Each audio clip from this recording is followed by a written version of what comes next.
নমস্কার, সবাইকে বসন্ত উৎসবের শুভেচ্ছা।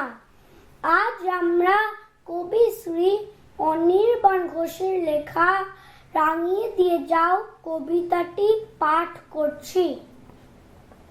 কেমন যেন হাল কাহিমের আলতো পরশ ভোরের দিকে, ম্লান কুয়াশার পাতলা চাদর জড়ানো এক অলৌকিকে। যাচ্ছি যাচ্ছি করেও যে শীত দিচ্ছে ছোঁয়া চৈতি ভোরে, বাধ্য হই হালকা চাদর টানতে হচ্ছে ঘুমের ঘরে।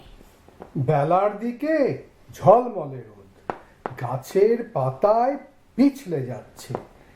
এখন থেকেই গ্রীষ্ম যেন আসছি বলে চোখ রাঙাচ্ছে। তবুও শাখায় শাখায় শিমুল পলাশ ফুটছে অহংকারে। কোকিল ডেকে বলছে আজি বসন্ত জাগ্রত দ্বারে। এই তো মাত্র কয়েকটা দিন, ইচ্ছে খুশির রং মিলান্তি। প্রতিটি ভোর দাঁড়ায় বিভোর, কি অপরূপ শুভ্রকান্তি। হয়তো কবি বিমুগ্ধতায় দেখতে থাকে নির্নিমেষে চঞ্চলিত গাছপালারা পাতা ছড়ায় বেলার শেষে। কেমন করে কোন জাদুতে নতুন করে উঠছে সেজে, এমন করে নিপুণ হাতে ফুল ফাগুনে সাজায় কেজে। আবার এলো খুশির রঙে রঙিন হয়ে ওঠার পালা।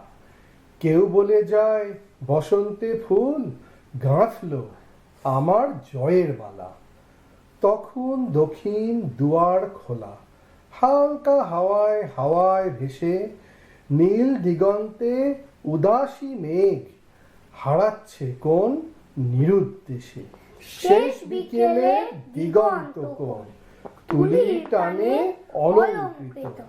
ঠিক তখনই বুকের মধ্যে রবীন্দ্র গান গুঞ্জরিত। প্রাণের সুরে নানান রঙে ঝর্ণা ধারা পড়ুক ঝরে। সবার রঙে রং মিশিয়ে মনটাকে নাও রঙিন করে।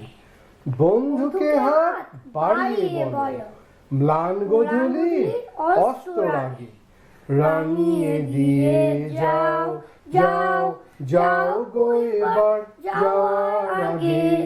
ধন্যবাদ।